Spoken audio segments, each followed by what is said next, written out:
count to 3. Come with me, and you'll be in a world of Do, re, mi, fa, sol, la, ti, do.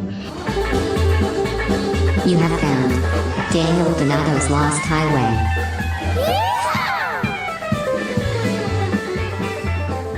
That lost highway. Howdy, y'all. We are here for episode 42 of the Lost Highway podcast, the podcast of all things cosmic country. How are you feeling at this present moment in space and time? Think about it. The jeans you're wearing, the pants you're wearing, the shirt you're wearing, your age, where the Earth sits in the universe in relation to the sun, where everything else is happening in this universe. You have no idea that is actually happening. This exact moment will never be happening again. And it's so exponentially large and full of beauty and opportunity and ways to grow and think and change your mind that you can't even grasp it all. Like, you cannot even grasp a small percentage of what is happening. We see so little. That's why I think it's best that we try to rely on truths that have withstood time durations that are longer than our possible lifespans. Now, this thing that I've been thinking about here has not survived for very long, but I have a feeling that it will. It wasn't spoken very long ago. Jerry Garcia said it, one of my absolute fucking heroes. He said that, do not be the best at what you do, but strive to be the only one that does what you do. And it's like, yeah, there it is. There's that truth. Did y'all feel that? Did you feel those words? When I said them, they felt real to you. I have a feeling like there's like this reflectivity barometer, like literally, like it's almost like I just think it's that. I think it's like some form of like a reflectivity barometer that's like inside of us, that when a truth is said, it resonates. Do not be the best at what you do. Be the only one that does what you do. And I think what that equals down to, when you distill it, it comes down to be in competition with yourself. Do not be worrying about the external rewards of others or the perceived success in lives in people you don't know and you don't have full context of their lives. Really focus on yourself, and not in a way that's selfish. Like, especially if you're a person like who is creating a service, an experience, a product, a listening experience for people to enjoy and find harmony and peace in. You are a consumer-centric force. And that requires you to be, at your core, very sound and very concerned, and most importantly, aware with what you're up to and what you're putting out into the world. And since I already mentioned earlier that we have such little awareness, 70% of our vision is peripheral. Like, what? We see so little. That's why with the little vision that we do have and the little consciousness and focus that we can muster up, we should focus on ourselves in a way that is positive, in a way that enhances our perspective, in a way that keeps us persistent. I think these are big things, and I think it really matters in the year of 2021. It'll probably matter in 2022 and onward. My God. And can I just say, I cannot wait until I can get a Tesla Cybertruck. My God, I really want one. I've been seeing all kinds of videos of Elon Musk on TikTok this week. I just want to put that out into the universe. I know it's a little vain. I know it's a little weird to want things that are things, but I think it's actually all right to indulge. If sitting here at my desk, I have 3 things that are in front of me at all moments. I have a photo of a Salvador Dali rose. The rose of the meditative rose is what it's called. And that is the symbol of beauty that I try to keep in front of me at all moments. Remember that beauty is important. Then I have a little Tesla Cybertruck, like a little figurine to remember that little funny desires are important too. You need those. And then I have a really huge metal cow skull that I'm looking at right now that weighs a lot. Weighs like probably 100 pounds. It's dead bolted into the wall. And that is to symbolize death. I think it's good to remind yourself that you are going to die. I mean, that thing's actually looking at me at all moments of the day. And so if it doesn't stand up to death, then it's not worth standing up to while you're alive, I guess. So y'all stay patient, stay persistent, stay positive, stay cosmic. Thank you for listening to the Cosmic Country Podcast, The Lost Highway. I might be the biggest, tallest man on Earth fan on Earth. I think I really might be. I have been a fan since his videos have had just like 500 views on YouTube over 10 years ago. People were like, "Who is this guy?" And I've just been following him ever since. And it's an amazing opportunity to be able to see an artist that you truly love and admire their work, and to see them evolve as a person, and to see them do so through their work, to see them evolve and grow as a person, and to see their work do the same thing.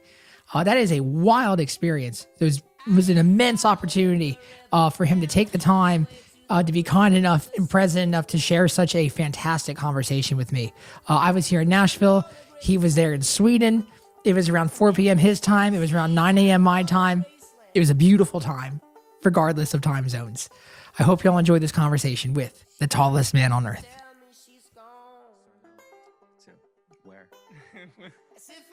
This is it's a nice way to meet you. I've been the biggest fan of yours for like 11 years now. So I don't know what magic it is that you're putting out into the world, but it affects me emotionally in a very real way. So thank you for taking the time to do this. No, thank you for having me. Thank you. Yeah. So you're in Sweden right now. I am in Sweden. Yes. On the countryside. No. I was looking at where you're from in Sweden. Is it Leksand? Is that the place where you're residing?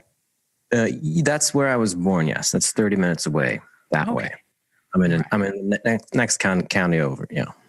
So the way it goes in like Nashville is that you're born in a metropolitan area, and like the determinant of success is to move to the countryside and like have your own life out there. And it's interesting to see that same ideal kind of manifest in your world thousands of miles away. Was that something you always wanted to do, was to be out away? I mean, out in the world or in the next county over? In the country. Yeah, I mean, I grew up here. And I mean, I'm from here, grew up here, and I more had the eye on, America, and the rest of the world. But and I've been very lucky the last 6 years. I've been living both in New York and here. I've been splitting my time, so I had like the best of both worlds. But I'm really grateful for what I fled in May or June to come here, because also I needed to be closer to my family, to my parents, to help them if anything happened. And it was a little scary to be so far away from that, and then also to be close to the Swedish healthcare system if something would happen to me. Ooh, is there a noticeable difference there between that and the U.S. health system? I would say yes. It's here it's free. Yeah. And yeah, I mean, I've been lucky in my life. I've rarely been sick or anything happened to me, but I've seen a little bit of the American system, and I just felt like, oh my God, I'm such a little spoiled idiot from Sweden. Like, oh my God, this is the thing. And even me, I had like great insurance over there, and just like, oh, this is capitalism for real. And yeah, here it's a nice comfort to have over here. So, but anyway, that was not your question. You asked me if I dreamt of going to the countryside. But I mean, I love growing up here. I mean, I'm grateful I did grow up here because, we had to be creative. And as you can see now, it's like 4 p.m. and it's pitch black, like in winter. It's a lot of darkness. There's a lot of sadness and darkness out there right now. Yeah. It's nice.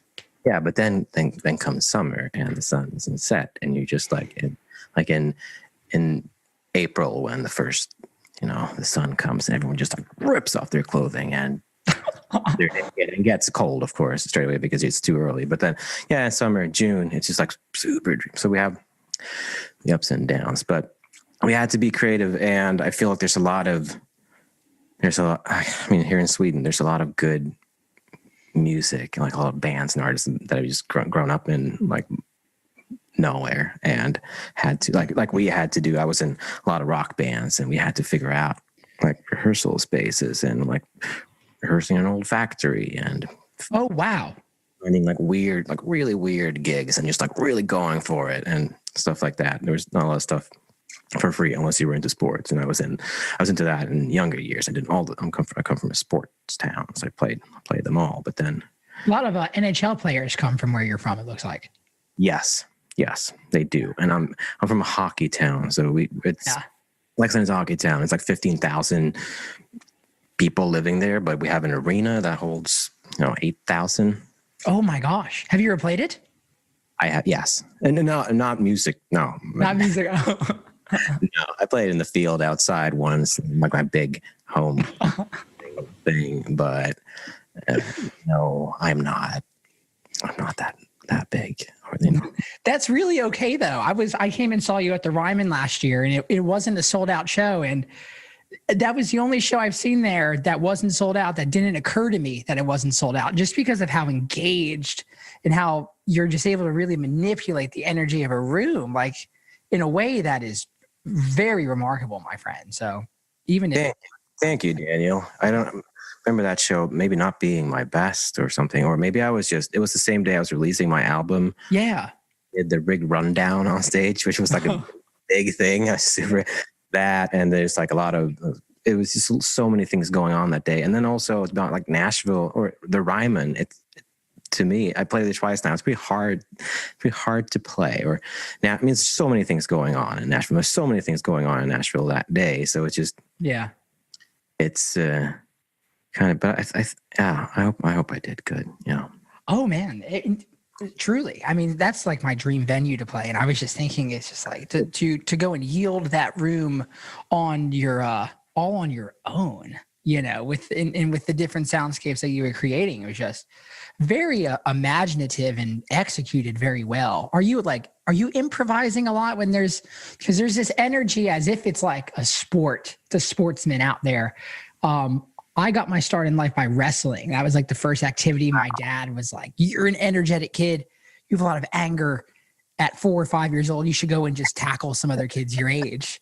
And it worked out well for me by the time I started music, because I kind of had this idea of grappling with a force and trying to and manifest something from it.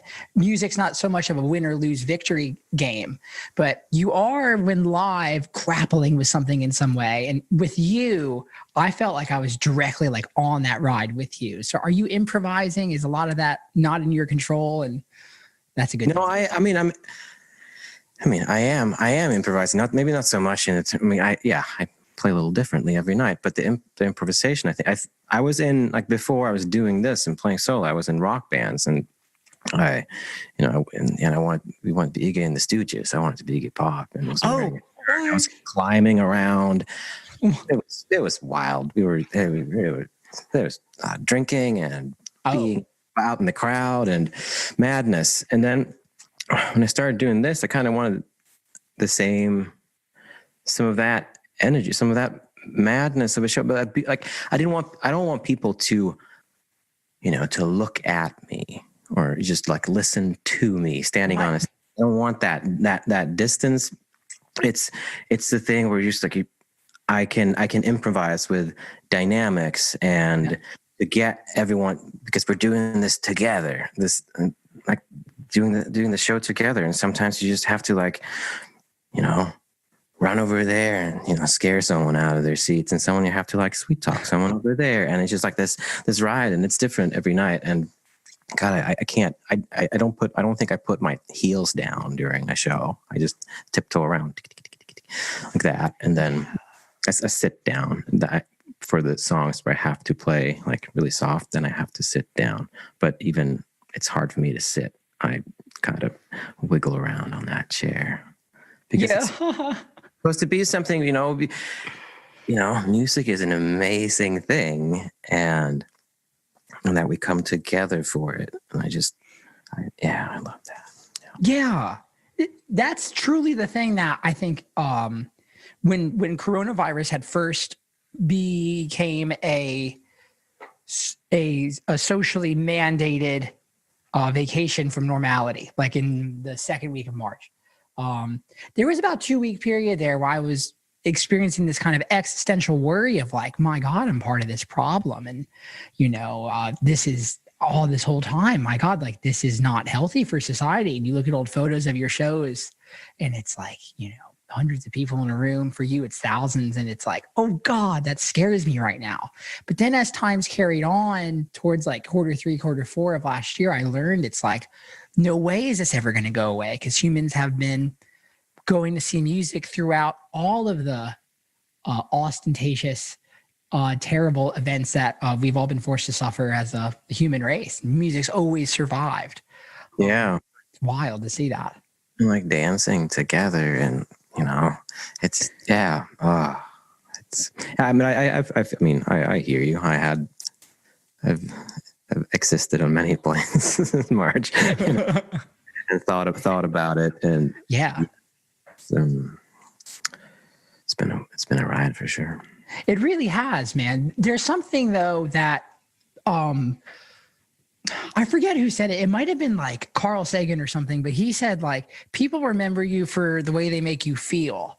And I like very distinctly remember hearing you for the first time. And like whenever I listen to you, it's this kind of even in like the song I've been listening to a lot the past since like New Year's Day on my runs, is like your cover of Graceland, or your reworking of it. And it's like unbelievably like joyous in your delivery. Even in contrast on songs like Love Is All, where it's like very much so a well dove into self that was very sad, and you took something from it and got a song out of there. But the way you deliver things are very joyous, and it was crazy to see like during your live streams during the real lockdown season, you were still able to maintain that. And is that something that you think shines through even in your multiple planes of going up and down emotionally? Yeah, I mean, I'm not always that joyous when I'm by myself and playing, but I think but I mean, if sometimes it feels a little strange. I do these live shows that are, you know, they're songs mostly about like breakups or longing for someone or that. But I do think we're having a lot of fun at the show, and there's a lot of jokes going on, and that because.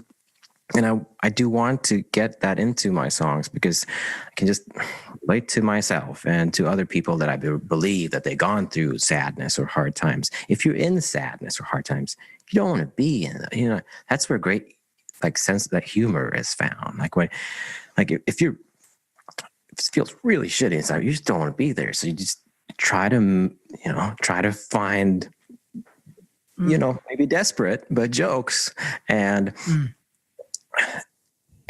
you know, it's I guess there's it's borderline insanity, I guess. Is it? Yeah, but I mean, a song like Love Is All, I can tweak that every night to be, you know, what kind of mood I'm in. It could be kind of just like eerie, where you're just like kind of smiling about like crushing someone's heart, and then it could be like angry because he's like gave me no choice, or it could be like remorseful, or I'm sorry, stuff like that. So you know, yeah, very very real, my friend. And it's not the it's the ability to convey those emotions at the like level of transparency that you do that is just so effective in regards to just me being a listener. Like everyone feels those things, everyone goes through them, but you have this remarkable way of being able to dive in there and get something out of it that you can communicate with others. When like looking at the evolution of you, it's very wild to see, because there's such a maturity that happens, like in the way that you communicate, even like your posture, the way that you found yourself and discovered yourself. And it's very inspiring to someone like me who's been following you for all these years, and I'm trying to do the same thing myself.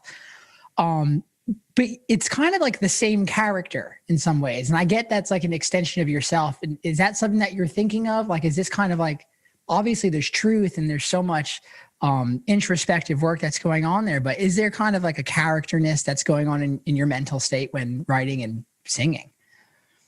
Well, I've been thinking about that for sure, but I do.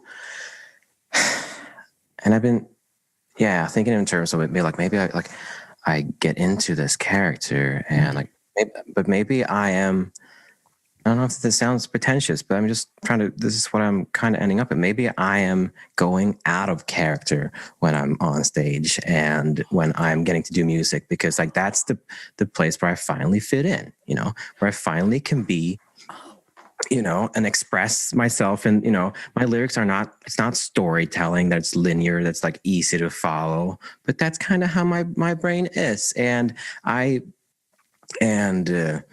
Yeah. running around on the stage and just like staring someone in the eye and just like smiling to someone and just like doing that. You know, I want to do that. I want to, you know, that is, I mean, we can't all do that. We can't, if society wouldn't function, it would be like a weird world out there. It would be. It'd be a lot of hugs if, you know, if I could, but it's I feel like I could finally relax in that, you know, playing my instruments and being on a stage and express myself in more abstract ways that, you know, I can't hold a conversation like that. But finally I found in music, like in my teens, like the relief, just like, I don't know what it was. Like the first thing, I mean, I'm just listening to I love so many different kinds of music, and I'm sure. Yeah, but I think, I mean, not maybe obvious, but just like just hearing like Bob Dylan, like when I was just like 12, and just like, wow, you can do that, and just with the guitar, and then some later in the teens, and like David Bowie and all that, you can kind of like experiment with your. I mean, I looked like shit when I was a teenager. I was trying out everything. I was like. My parents just let me dye my hair whatever color, because, like, you know, there was worse problems in the world, or in Sweden economy in the 90s. So just like, yeah, just let me do that. I was skateboarding and bell bottoms and a Motorhead t-shirt, and it was, but yeah, I still do. I still find such, you know, relief and gratitude that I can have that in my life, that I can sit down at that thing and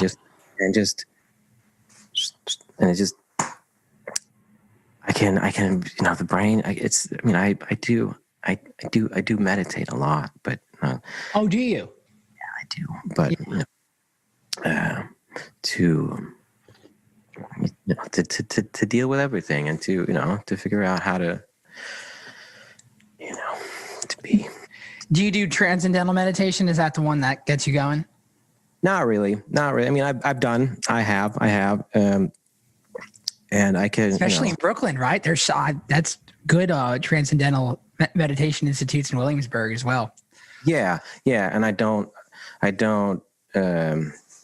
wouldn't discourage people from doing it. I do think it's great, and like I can go on a trip sometime and do that. But I'm trying to get. I've been meditating for I feel like a long time now in my life, and there's been times in my life when I've been using it just to kind of escapism, and sitting down for meditation, like, I know this will feel great, like this, like I will get this little kick out of this, but then slowly starting to understand, like, wait a minute, this is kind of not working out in the long run, because then there's the duality of having that good moment and then when you don't have a good moment.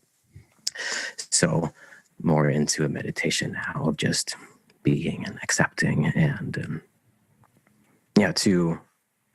and I think I have to, in a life like this, wanting to express myself, being like an expressive musician and with a lot of emotional things. And you just have to learn that. Like, if you're up here, yep, balance, you gotta be okay. Accept the one stuff down there. You can't just be up here all the time. And wow. you can live a straight line in the middle, and just right.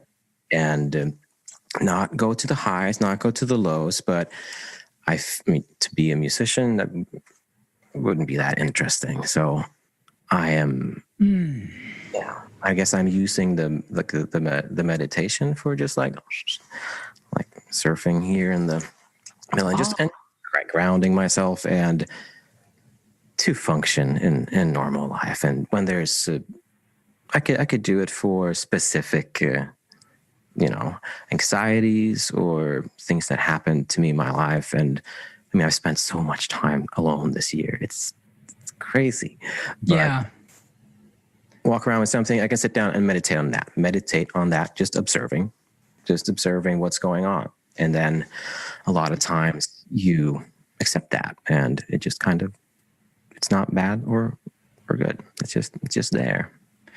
Right? Isn't that how fantastic music has a tendency as well to kind of like a post-show adrenaline rush is a very real thing that's hard to communicate to people who don't have the contention with that. And it's a real thing. And you're very much so right being an observer of the realities that are around you. That's a hard practice to get into. I was just reading a book by Anthony DeMeo called Awareness. I don't know if you've ever read that piece, but I have not.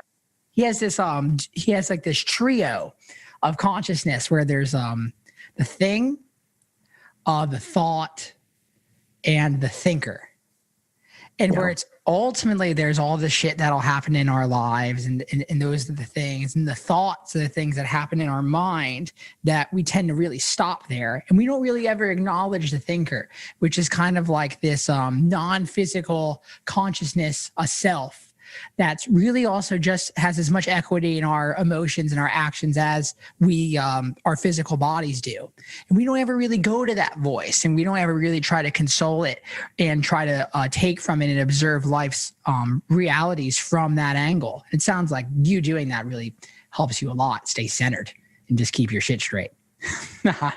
Yeah, there's a lot of things to keep straight. And like I said, there's a lot of hours to the day. I'm not not complaining. Are you an early riser? Are you like you seem like a very hard-working, planned out person. I might be completely off in my calculations there.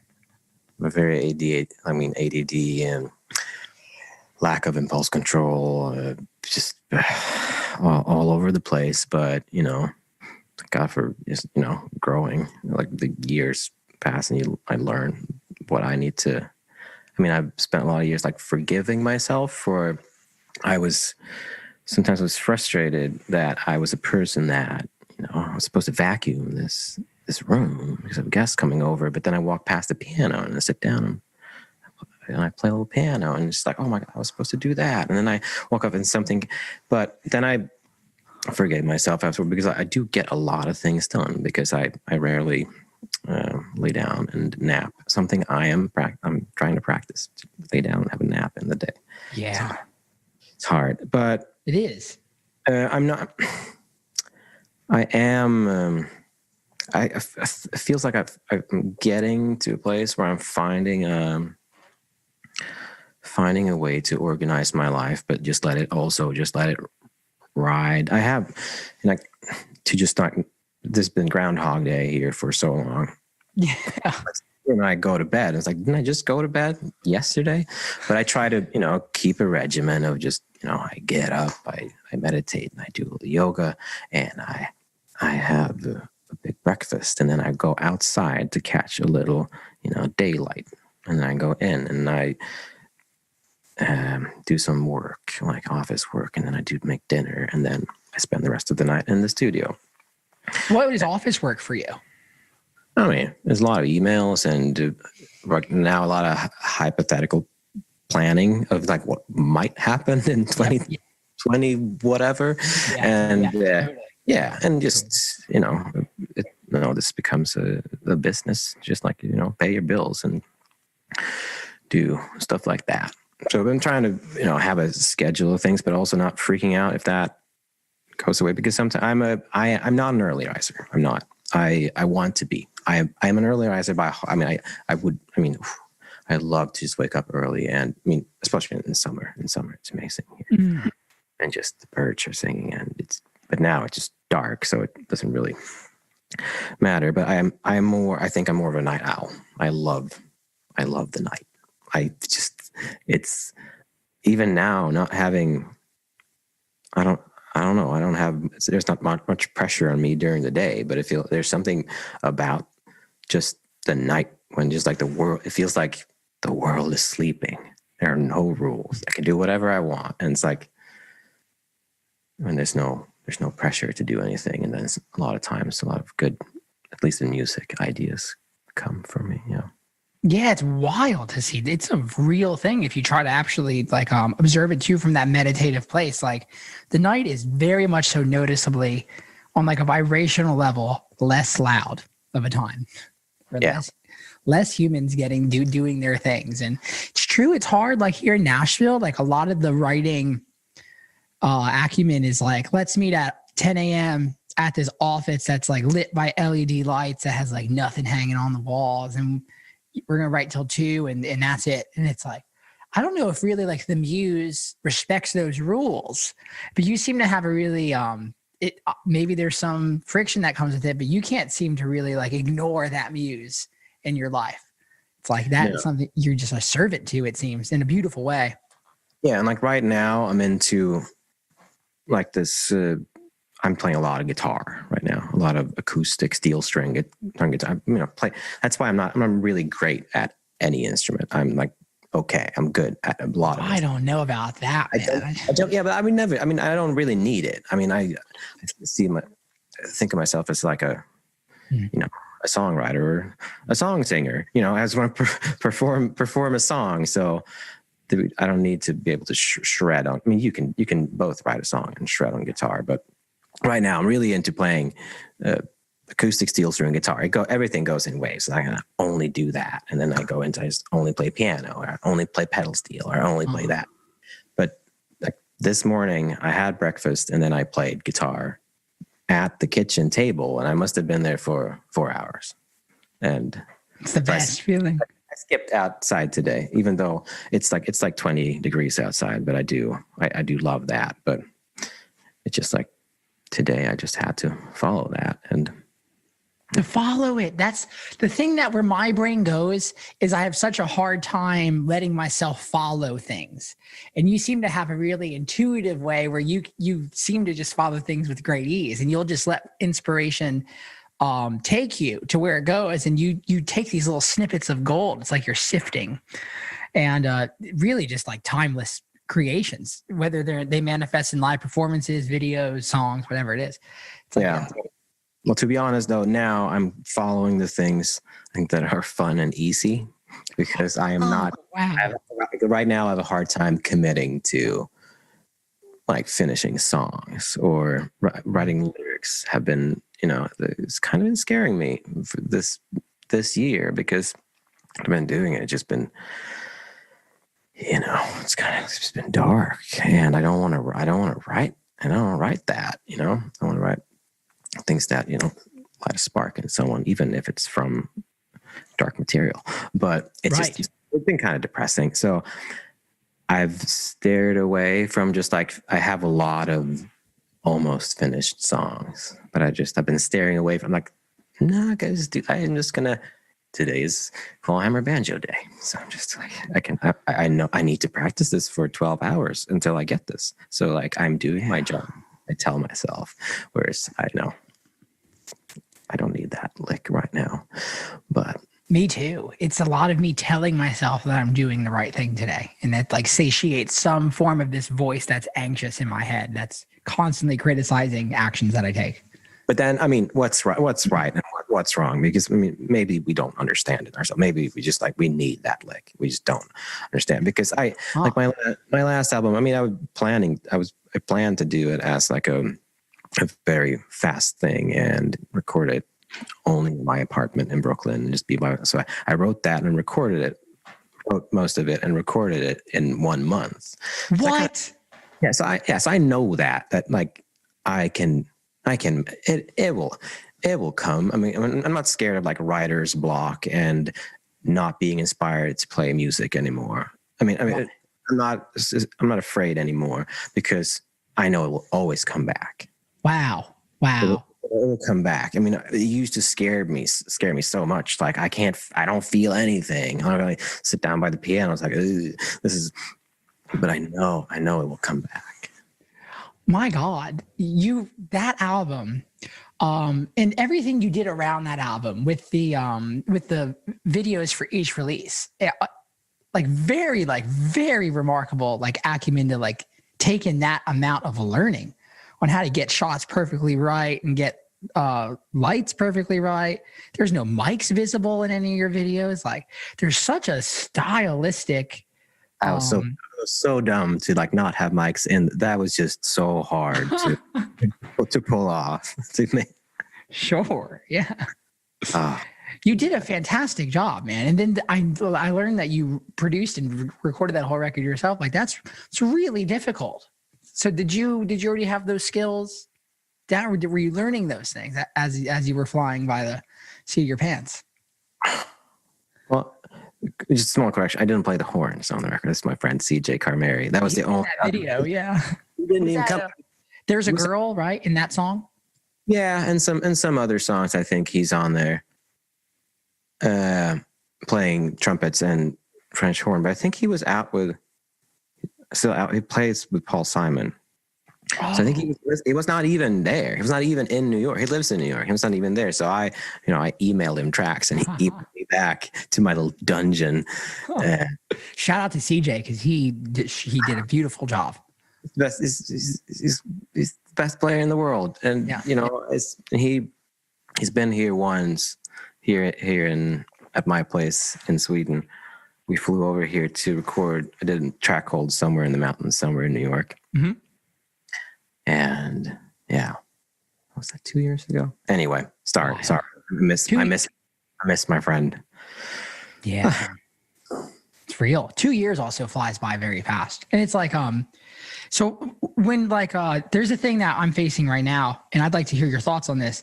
I had no idea you wrote and recorded that album in a month. Like you wrote it in a month. It's like, are you not worried that you're just liking that material in that moment, and then like 2 years later you're like, oh fuck, that I shouldn't have done that song, or that verse wasn't all it could have been? Or or you're not overthinking things at all, it seems? No, because I know I will, I know I will disagree with it anyway, even how much work on it. And there's so many times in my career where I thought, like, why didn't I take a little extra time and like polish? But then, I have the luxury of performing my own songs, so I can change them later. I can, I polish the lyrics later for shows. And wow. But there was a bigger breakthrough with that, like a couple of years ago, because I used to feel kind of ashamed of my early songs to play them live. Why is that, do you think? Because I was like, those lyrics, I didn't know English that well. I was just like having fun. It was like, I was just rhyming on stuff and just like going with it. And I just recorded. I had barely learned how to finger pick that, pattern, but I just recorded something out of a, and I was just some songs, and like, and people are like, can you play that from Shallow Grave? I'm like, oh, I can't. I was like, but then I did. And then on stage, I've never felt like ashamed of a song on stage, because then it's different. Then you just get into it. But then I was like dreading, like making set lists, like before a tour, like, I really need to play King of Spain, don't I? Yeah, I should. But then I started to think like this instead, like 20, I don't remember how old I was, 23-year-old Christian. Wow. He had a lot of good energy. He was fearless. He did stuff, and he had could barely grow a mustache back then. And just like, did that whole thing. And it's like, and then I started just like feel like I should be inspired by that guy, because like, no matter how much I try to fight it, like in, doing this for so long, I do have, the fear of not having the success I've had like prior, and the fear of losing all this luxury that is in my life. And with that, mostly luxury, I mean that I get to travel in the world, I get to meet a lot of people, and like, but that guy he wasn't thinking about that. I worked in a preschool, and just like, I didn't think I was going to make money doing this. I just did stuff. And but then I think for like my last album, I was really thinking about that. Just do stuff and get it out there, and then you'll make another one, because I know it's the same pattern anyway. Every album, I record them, and then I sit there, and they're done. I get the master, and I get into like this super confident, like, this is the best thing I've ever heard. I love this so much. I get like dopamine from listening to my own music. It's amazing. Let me listen to it again. Wow. Wow. And then there's like this magical, like break a couple of days. So it's like, oh my God, I just can't listen. This is, oh. Yep. And then I don't listen to it Yep. again. And then I go and play them live. And then I love the songs, but I just don't want to hear myself sing or make those mistakes or play the harmonica. What was I thinking? Yeah. Do you like the way you sing? That it was the first voice I ever heard aside from Jerry Garcia, where it's like, oh, I hear myself in that man's voice, because it's like it's just so inviting. And so something I learned about guitar from playing just thousands of shows is that you have to enjoy to some degree the way you sound in order for the tone to be inviting for listeners. So do you enjoy the way that you sing? Like, obviously, like, your voice is so unique and individual to who you are, but you've made that a strength. You've made it something that like creates a demand in a beautiful, nice way. Is that apparent to you in your thought process when you're recording and performing? Well, it's different because when I'm performing and when I'm sitting here singing, I also like, I get my, like, the physics, you hear yourself from inside. So it doesn't sound like a record, like that whole thing. It doesn't, to me, it doesn't sound like it sounds to others. So then I can enjoy it. But then when I play a live show, I kind of have to substitute because everything else is from like monitors shooting back and like with a cool reverb, and you get the PA push, and then I could, those times a bit like into a tour when the voice really kicks in is good, because in the muscle, I can really enjoy my voice just because I get to soar in like a big PA. But then when I record, and I have to figure out how to make a little better piece with it. When you record your voice and you listen to it back, that's why in the beginning, I was just like really slamming really bad tape recorders. Right. There's a low fineness to there. And it's interesting. Like, so if somebody were to take the 17 years of music that you've been putting out, it's a long time. Long time you're putting out music. It's like there's almost like the same guys in there, and it's like if we were to go to Christian today, it's like it's fully open, but then like 2006 it's like right in here, then 2009 we keep opening, 2012, 13, 14, and then here we are all of a sudden, and it's the same guy, and out comes like this evolved, like confident, like self-realized, like fun person. And that guy was always in there, but it's funny to hear the recordings change. Yeah. And the level change. Yeah. And the singing too, because there's a lot of like just desperation in the beginning. Just like, I'm just going to do this. I'm just going to go for it. I'm just going to yell into this microphone. And then also, I think this is also a part of it. Like in the beginning, playing like really small places with bad PAs, and me coming from the rock and roll background, like really wanting to win over this whole crowd. Right. I need to play with dynamics and really get my voice, like just get the mid range. I can shoot through that PA and like straight into people's heads, and like, and then as my evolved, and now I get to play in nice theaters where like, and everyone is quiet, and there's a really nice. Then you can all of a sudden like, hello, and you can sing like this, and people can hear it. So I think that is also a part when I was like learning about my own voice. How about that confidence though? That confidence is absurd. Like it even is expressed in your lyrics too. Like very just great confident delivery in real, like just being who you are.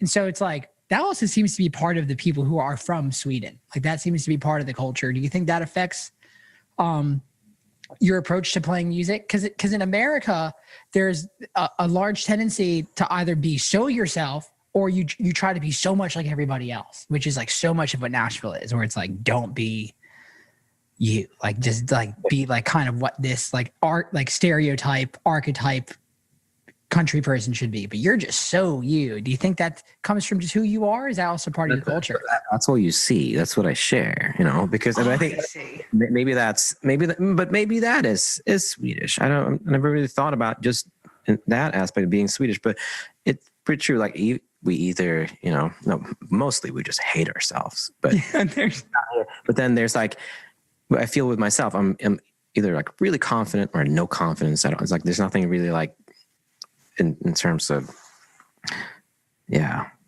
music. So I don't. Yeah, you just have this like way, like especially in those early videos, you were just you were taking no shit. It would be just you in this acoustic guitar, small room. I don't even think you were doing like nails at the time. Like on your right hand, you were just kind of you were discovering like so much. I think it was like a Tiny Desk concert.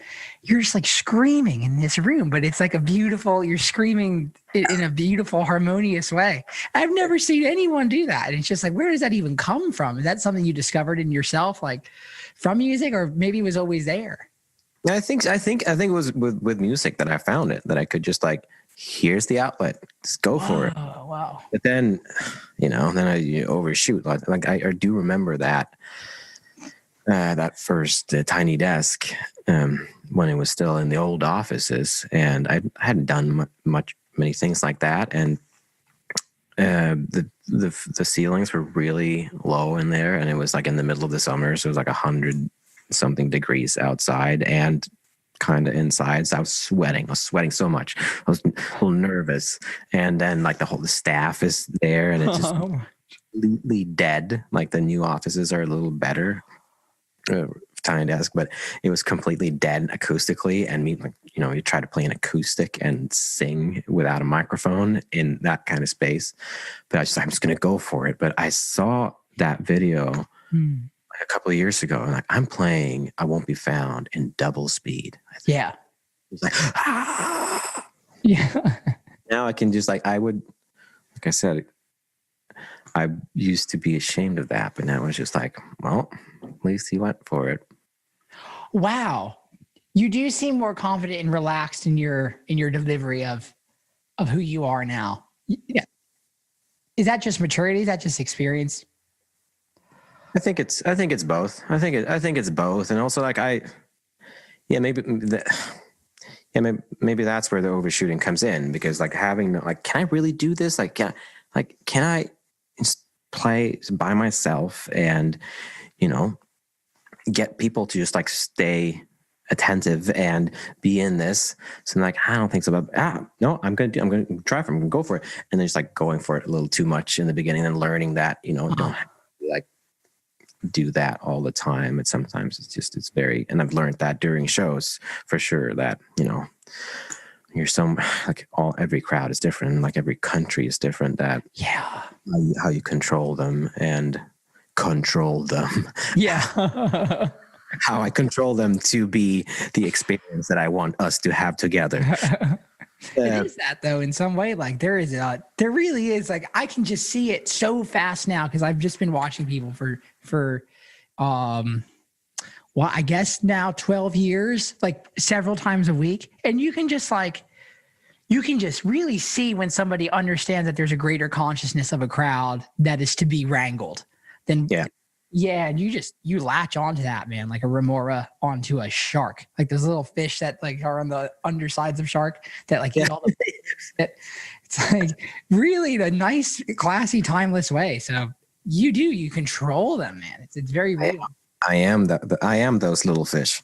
Yeah. But it's just those like, the standard tricks of just playing quiet so people hear themselves talk. It's just fun. It's just fun to play. Like play the guitar, so it's barely audible, and be like, oh, and then you go, and then I miss that. What is so with guitar? So your guitar playing is so wildly unique. Like you can hear like any suspended chord with like a fifth in the bass, to me feels like a Tallest Man on Earth song.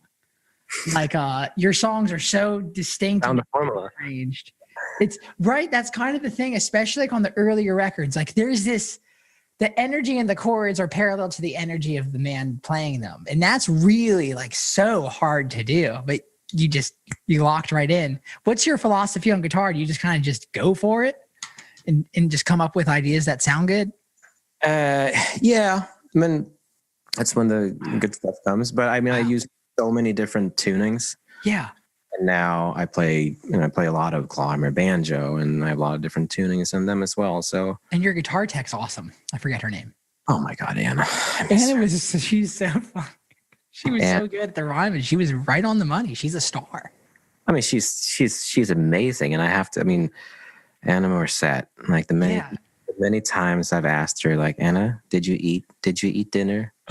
Like, no, but like I just need to, like, no, you don't need, like, just come and eat dinner. And it's like because she has learned, like, God bless her, like with all stupid tunings, and she knows where to compensate, where like something has to be a little flat, because she knows I go a little aggressive on the G string there. So wow. And tune just after the machine, because when I get it and I run around, I hold on to the guitar as much as I'm playing it. Wow. Then she knows that will be like bent out of tune. So wow. And then I feel bad when I, like, on this tour I'm gonna play 2 12 strings. But then I get her like that, but you don't have to change the strings on the the electric, keep that to every fourth show or something. Ooh, that's cool. That's great. So like you definitely expanded. Like once you obviously, like, the business was built up well enough to where you could have a guitar tech and have really cool lights that are like built in those like rectangular boxes, and it's like the whole thing is very well envisioned. And it's like the thing that I'm coming to with guitar is, like, I'm finding it harder to just dive in and just be a beginner. Like, after having a track record of being able to play things that, like, satiate my taste, it's hard to just be a beginner. So do you find, like, learning other instruments does that for you, or is it more like of a mental thing? Because you said you were just playing for 4 hours yesterday on the guitar, so you were probably lost in something that was inspiring. Yeah, no, I get those moments a lot too. Where just like, I've been playing this same thing now for a bunch of days, because like I know now how to play it and it's comfortable, and I just don't. But then that's when I walk over to that's when I haven't spent time at the piano for a while. So then that's a little new, and you just kind of, you feel something out, and then you find something new and inspiring. Do that, or I mean, it used to be just guitars, like retuning it to another tuning, and then figuring things out and that. But but recently I've been trying to get better remembering. Like a really good thing for me is just try to learn other people's songs, and try to learn them from, I'm not like, I think video is great, and the internet is great, and it helped us so much. Like, there's like, I think thanks to the internet now, there are like 4-year-olds that I will never be as good as them playing, because in all the material it's available now. But to me, there's something about learning something from just audio, and just like listening to something and then kind of guessing what people like. I know I sound old man, but I do appreciate that, of just like kind of guessing. Like I remember when I started like in open tunings, and like what is it, Skip James, and like Hard Times Killing Floor Blues, and Devil Got My Woman in place in D minor, but like goes into, like, why does it sound like it's coming from space?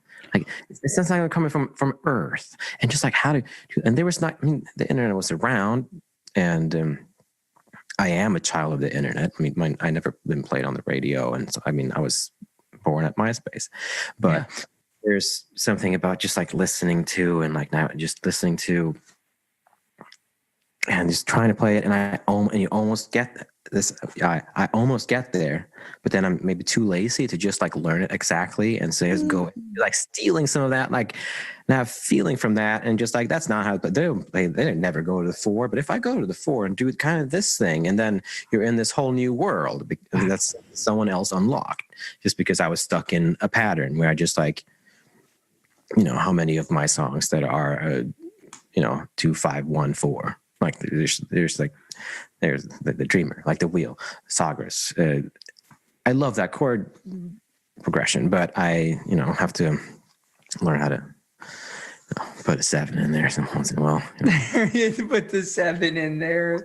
That's great. But it's like a beginners. Like that's a great example of a song that's more like reminiscent of like an old folk timey, like a flat 7 kind of thing. I think there's a flat 7 in that song, if I'm not mistaken. Yes, there might be. I just have a hard time hearing that song. I do remember like the concept of that song, of just like how wildly that was recorded, because it was recorded out here in my studio in the barn. Oh, Yeah, I recorded most of the tracks that I played myself here with the engineer BJ Burton, but it was so warm and the studio gets so I don't have AC in there, like no. So we just opened all the windows and the doors, and we even had microphones outside the studio. Sure. So like everything just got into that. And then I think there's like synthesizer bird sounds, like I did like with the Korg MS-20. I don't know. Wow. So, sorry, it just went down memory lane there, but there's probably a flat 7 in there.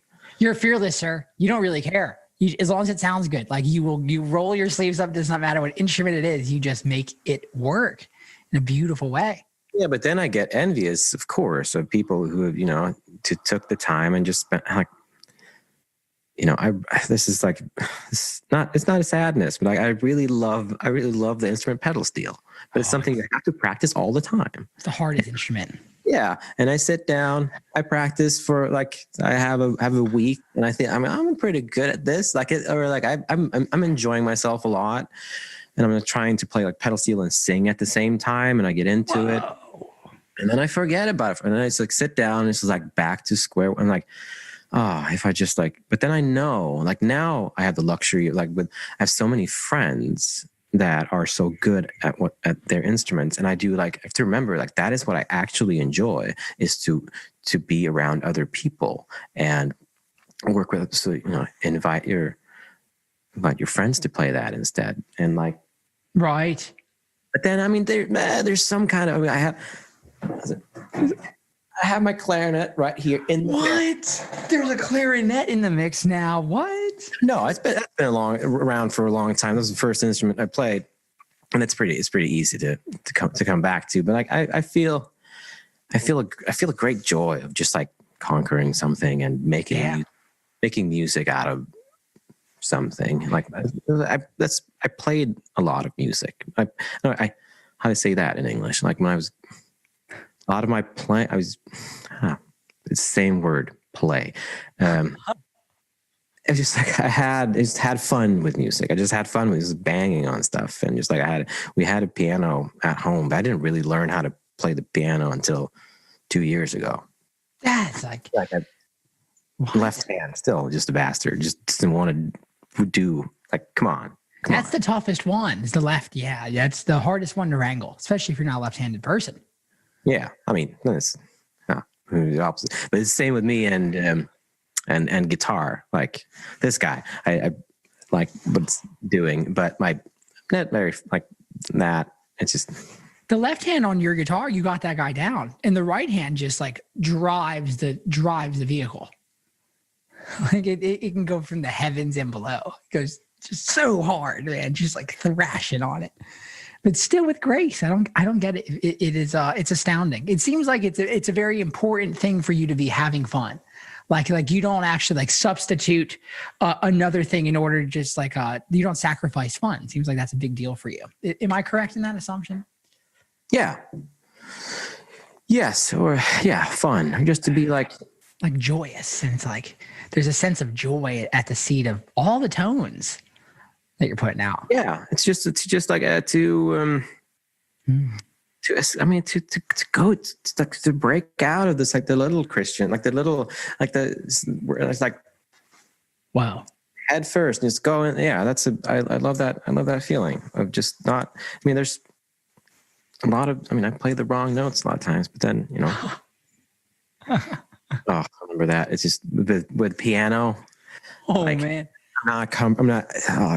It's taken me a while to get more comfortable at the piano, but I remember like having one song I used to play like around There's No Leaving Now when I was touring that, and I just There's No Leaving Now. I play the piano on the records. I just play the piano on that, and there was like one night I just kind of hit it off on the A, and I hit the A sharp instead. It's like big theater, and it's just like, oh my God. And then doing like trying to skirt, like, and then I was playing the Sydney Opera House the first time, and they rolled out this Steinway, like you can, like, to play on that song. And like, imagine the amount of amazing musicians that will ever get the chance to play here. They can play, you know, amazing things, and they roll out the Steinway to the hobo that decided to have piano track on his like little folk album. So I think from guilt from that, I've just been practicing a lot of piano. That's good, man. That's right. The guilt, it pays off in beautiful ways that you might not be seeing. It shows in the beauty. You care about the work, and therefore the work cares for you, and it's very apparent in your creations, my friend. Thanks for taking the time to do this. This was really a real pleasure. You've been for having me. Thank you for your kind, big words. You know, that's very kind. I'm gonna live on them tonight. I'm gonna have a lot of confidence making dinner. There we go. Right. For pedal steel, Buck Owens all day. I don't know if you've been digging into Buck Owens at all, but that is where it is.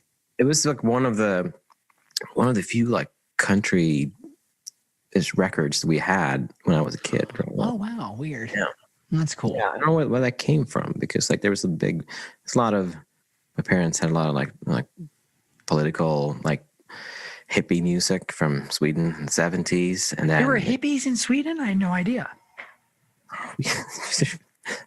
There used to be only hippies here. So yeah, it's like that, and then there was, but they also like pop music. So there was some stuff in there, and then there was his Buck Owens record. Yeah. Well, that's wildly random. My gosh, some of the best, most innovative pedal steel works on that. I thought I would just throw that your way. But man, I can't wait to hear what you come up with that. Beautiful. Thanks. Right on. Well, until next time, my friend. I appreciate the time. Can I hear, just being curious, what are you going to do today? What are people doing out in the world? Today we're playing a show. What? Yeah. No. Today we're playing a show at so 20 feet away from the Ryman. Yeah, there's a bar called Robert's Western World, and I've been playing down there. I've been there many times. Many times. Oh, really? It's a good place. Yeah. I even have friends from Sweden who got married there once. What? Yeah, we were there, and like the bar was still open in the middle of the day, and so all of a sudden, and so there were regulars there as well. What? All of a sudden, there were like 20. No, we were 30 Swedes in suits and like really dressed up, walking in there, and there was like we had food on that little upper floor thingy, and they got married on stage, and it was this amazing band. Nashville band, and this lady who married them, and how you performed this ceremony, and like they play like Tougher Than the Rest with Bruce Springsteen. It was amazing. It's a great Bruce song. Karaoke at Santa's, Santa's, that's a universe away. That's a whole different. They have been very closed during this whole time. Roberts has pretty much stayed open, so we play there from 3 to 6:30. We don't take any breaks. The PA system's very old. It's like 35 years old. But you're playing. You know, you've been all those hours. Yeah, man. I've played probably close to 700 shows at that venue. It's wild. It's home to me. It's wild. When the world opens up, and I have a lot of friends in Nashville, I'll come there, and I hope you'll play there, and I'll be there. Beautiful. Yeah, we'll hit Santa's. We'll hit Santa. Oh my God! There's so many cool things to be grateful for out there in the world. There really is. I appreciate you making a point to make myself aware of that, because it's true. That's like a good practice to keep, is to make yourself aware of the things that are to have gratitude for. It's very real. Yeah. Well, good. No, good. You don't need luck on your show. Have fun. Remember, have fun. Yeah. Fun's really the thing. Yeah, my friend. Yeah, man. I appreciate it. I'll talk to you next time, and enjoy the rest of your evening. Thank you so much. Talk to you later, Christian. Thank you. Something Christian said during our conversation is going to stick with me for a good long while, which he said that he follows what is fun and easy. I think that's a beautiful thing. To set aside your ego and follow what is inspiring to you means you're following something that is yet to have been discovered. And this whole thing is all about discovery. It's all about growing and evolving as a person. And Christian's music reflects that wholeheartedly. And then the conversation that he and I had reflects that. And I'm so glad y'all listened to this. So thank you so much. It means the world to Christian that he would take the time to do this. And it means the world to me that you guys would take the world to listen to this conversation. Thank you for listening to the Lost Highway podcast, the official podcast of all things Cosmic Country. Patreon.com to support the podcast. Patreon/Daniel Donato. My God, we are ad-free. Let's go. Let's stay ad-free, y'all. We just came out with a Cosmic Country phaser through Keeley Electronics. Those are available in small batches. I believe there are like literally less than a dozen left. So they might be sold out by the time this podcast episode airs. Facebook.com, Daniel Donato. Instagram.com/the Daniel Donato. TikTok, Daniel Donato.